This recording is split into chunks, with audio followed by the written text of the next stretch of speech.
Hello, my name is Ines, and I will be going over the chatbot backend for TAI, the Teaching Assistant Intelligence.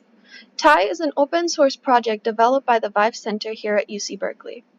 It is able to allow carefully curated responses based on content that is saved in the knowledge bases. To begin, I will cover setup. For the setup, make sure to run this in an environment where the requirements for the backend have been downloaded. This can be done using pip install requirements.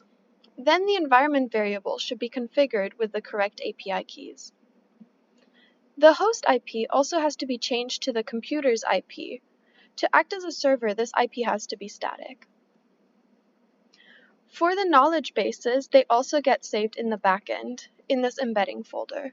They should be saved as pickle files, where the data inside has already been scraped, chunked, and embedded to then be retrieved by the Retrieval Augmented Generation (RAG) agent.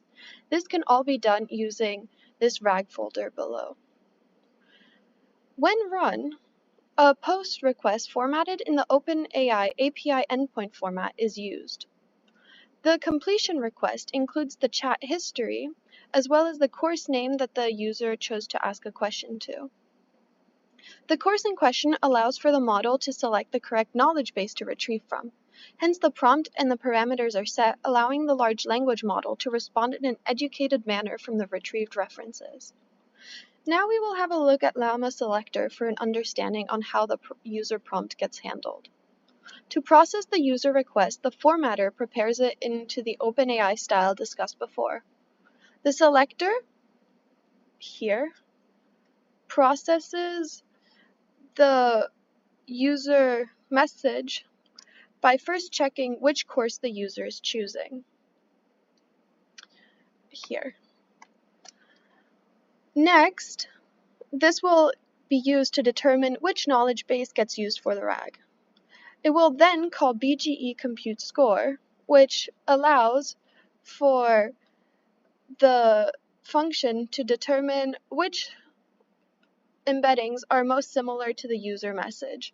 This essentially creates scores that then can get compared to the user question, and then returns the top 3 most similar references.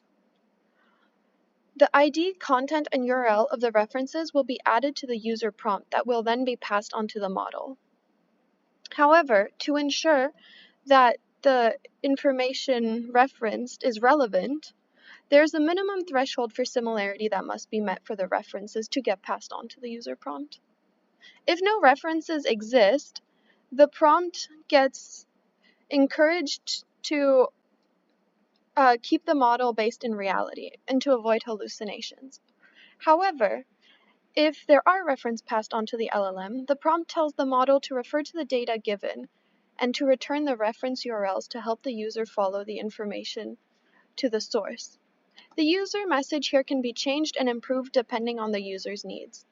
Finally, the user message gets passed on to the model, which will then return a response to the user. Next, we will have a look at how to use SQLite.